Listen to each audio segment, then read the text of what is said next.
इस विचार का मूलोच्छेद कर देना है हमको अपने भीतर से। भाई यहां से हमको सुख मिलेगा। देखो, अगर लगे हो व्यवहार में, अगर लगे हो संसार में, तो भाई कारण तो उसका एक ही है। आप भले उसको परिस्थिति कहो, आप भले उसको विवशता कहो, आप भले उसको संबंध कहो, आप भले उसको अपनी जिम्मेदारी, अपना उत्तरदायित्व कहो, ये सब बातें तो कहने सुनने के लिए हैं, अपने मन को समझाने के लिए हैं, पर मूल में कारण एक है। भाई कहीं ना कहीं संसार में सुख बुद्धि है, कहीं ना कहीं आपको लगता है भाई यहां से अपना कोई काम बनेगा, यहां से अपने को कुछ मिलने वाला है, कुछ मिलेगा, तभी लगे हो आप। जो इस विचार से मुक्त हो गया वही संसार से मुक्त हो गया। अब उसके बाद शरीर लगाए भले लगा रहे, क्योंकि आपको यहां पर कोई आशा नहीं है, तो शरीर भले लगाओ लगा रहे।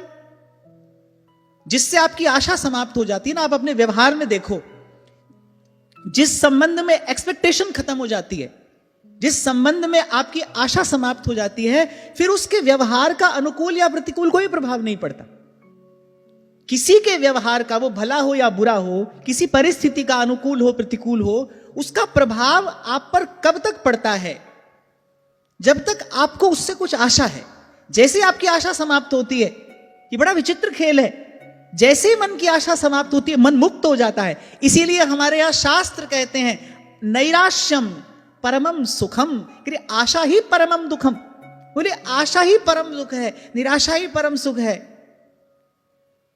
कितनी विचित्र बात कहने वाले कह रहे हैं, अरे नैराश्यम परमम सुखम। अब निराशा कोई बड़ा अच्छा शब्द तो नहीं है, पर यहां कह रहे भाई निराशा ही परम सुख है। किससे निराशा? बोले संसार से निराश हो जाओ, यही परम सुख है। नैराश्यम परमम सुखम, आशा ही परमम दुखम। आप आगे श्रवण करेंगे अवधूत गीता में,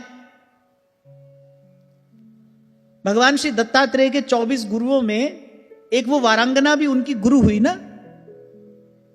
यद्यपि भगवान श्री दत्तात्रेय के ही श्री अंग का वायु उसको स्पर्श हुआ, उसके मन में निर्वेद उत्पन्न हुआ, तब उसने जाकर अनुभव किया भाई जब तक मैं संसार की ओर आशा की दृष्टि से देख रही थी तभी तक तो दुखी थी। जैसे यहां से आशा समाप्त हुई, मन मस्त मगन, मन मस्त मगन, मन मस्त मगन अब क्या।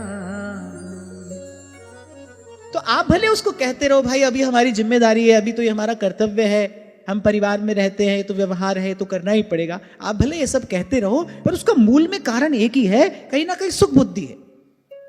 सुख बुद्धि समाप्त हुई, और मैंने कहा ना, और मैं बहुत सोच समझ कर कह रहा हूं, इस विचार से मुक्त हो जाना ही संसार से मुक्त हो जाना है। भाई यहां से कुछ मिलने वाला नहीं है। अब फिर करेंगे क्या? अभी तक कर्म करते आए हैं, अभी तक कर्म करते आए हैं, और कर्म के नाम पर भी व्यापार करते आए हैं, कर्म के नाम पर भी व्यापार करते आए हैं। संतान से अगर सुख बुद्धि ना हो तो संतान प्राप्ति की इतनी तीव्र लालसा क्यों होने लगी?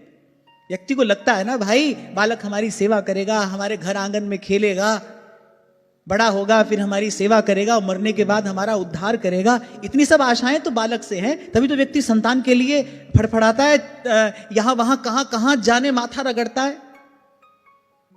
मूल में क्या है भाई? वहां से कुछ मिलने वाला है।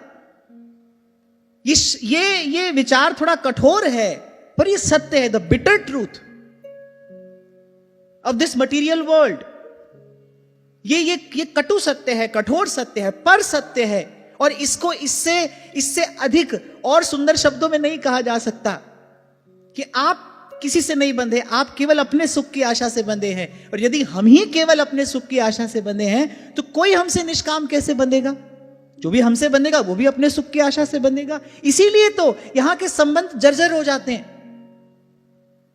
आज बड़ा प्रेम है, आज तो रहा नहीं जा रहा है, आपको देखे बिना, आपके बिना नहीं रह सकते, और जाने क्या क्या। और कुछ समय के बाद देखो, जिसके बिना आज नहीं रह सकते कल उसकी ओर देखने की इच्छा नहीं होती, मन कुछ और ढूंढने लगता है, संबंध जर्जर हो जाता है, विषय से उपरति हो जाती है, फिर मन किसी नई दौड़ में लगता है, किसी नई दिशा में भागता है। पर यह बड़ी विचित्र स्थिति है, और ये माया श्री कृष्ण की मोयो सब संसार। इतनी बार ठोकर खाने पर भी ठोकर खाने वाला सीखता नहीं है, संभलता नहीं है, उसकी दृष्टि वहीं है। इसीलिए संत हाथ जोड़कर नत शिर होकर कहते हैं, ए गुण साधन ते नहीं होई, तुम्हारी कृपा पाव कोई को। बड़ा कठिन है भाई, बड़ा कठिन है। 1000 बार कहो, लाख बार सुनो। अच्छा, मैं तो यहां तक देखता हूं कभी कभी बात समझ भी आ जाती है, मन स्वीकार कर लेता है, हाँ भाई बात तो ये सही है, क्योंकि अपना अनुभव तो यही है। ये संसार असार है, सबका अनुभव यही है, मैं कोई नई बात थोड़ी कह रहा हूं। मन स्वीकार भी कर लेता है, पर मुक्त नहीं हो पाता है उससे। यहां पर आकर जीव को स्वीकार करना पड़ता है कि मैं अल्प हूं, मैं क्षुद्र हूं। सब सुन लिया, सब समझ लिया, विचार शक्ति भी जग गई, समझ लिया, पर अपने दुर्गुण से, अपने दोष से मुक्त नहीं हो पाता है।